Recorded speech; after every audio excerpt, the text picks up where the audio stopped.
ইসলামের দাওয়াত দিতে গিয়া এক মুহূর্তের জন্য পিছ পা দেননি, বরং তিনি তার দাওয়াতি কাজ চালিয়ে গেছে।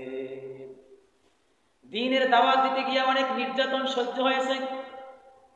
কাফের মুশরিকরা আল্লাহর নবীকে কত নির্যাতন করেছে, রক্তাক্ত করেছে, পাথর নিক্ষেপ করেছে, তবু আল্লাহর নবী দ্বীনের দাওয়াত দিতে গিয়া বিন্দু পরিমাণ তিনি পিছ পা দেননি।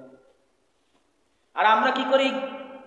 দ্বীনের দাওয়াত দিতে গিয়া কেউ যদি একটু তিরস্কার করে, আপনি দেখবেন বর্তমানে কেউ যদি নামাজ পড়ে, কেউ যদি রোজা রাখে, এক শ্রেণীর মানুষ বলে অমুকে খ্রিস্টান হয়ে গেছে, মুসল্লি হয়ে গেছে, তিরস্কারি করে। দেখা যায় কয়দিন পর দেখা যায় ওর নামাজই পড়ে না।